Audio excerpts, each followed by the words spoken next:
Okay, time to take a look at the plastic welder. So it comes with a bunch of staples. It actually comes with 6 different styles of staples, and they're all labeled so you can know exactly which one it is. So we got some inside corners, we got some wavies. This is the style that I prefer to use. So for most of my repairs, this is going to be what I'm going to be using. So you can see it's going to provide the structure right on one of those wires. It's going to use all these waves to provide extra support to make sure that it holds itself in place. Got some side cutters. So after you get this thing welded on, you can just take this and snap those leads off. You have a nice flush finish. We got the welder itself. So it just has a trigger. We got our power cord. And then at the end, we've got these holes. So the staple will sit inside those holes. When you press the trigger, it will heat that staple up. When you let go of the trigger, it will stop heating it up.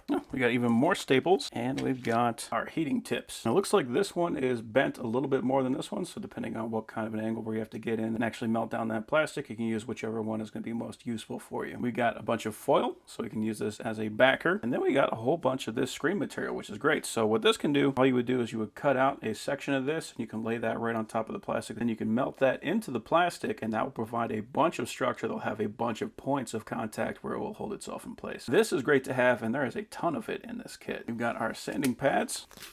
There's a rough texture on this side, and you can use that to smooth out the plastic so that you can get your repairs looking nice and clean. And then if you want to polish it, you can use the other side, which is nice and soft. And then we've got our filler material. There's a bunch of different stuff in here too. And I like that it's all labeled. So this is going to be what I'm going to be using, polycarbonate, because I know that the plastic that I'm going to be trying to repair is polycarbonate.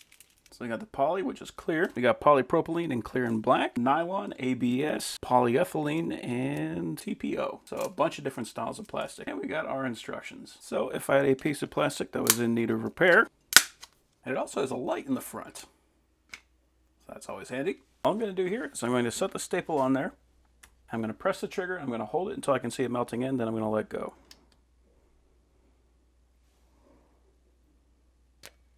Okay, so that's in there, and I'm just going to give it 30 seconds to let it cool down so that everything can bond properly. I'm not going to pull a staple out when I pull off the heat gun, and then I can pop that off and we'll be done.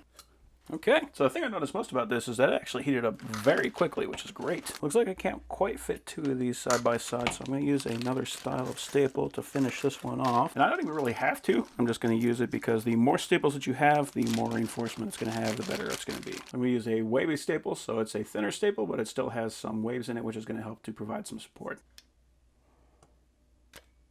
Yeah, that is super quick. So now we will pop those leads off. And that is what we got. Those are fully embedded in that plastic. So now let's fill up that top. So now I have the heating tip installed, and you can see I kind of got it upside down so I can hold the heater upside down so I can get a better flush fit on this guy. But you can put this on whatever way is going to work for you. And grab a stick of the polycarbonate, and I'm going to heat that up. So I want to cut off the amount that I need and mash that into place. And if I can get that to fill in that gap, that will be ideal because then it will make a nice bond that will also look fairly good.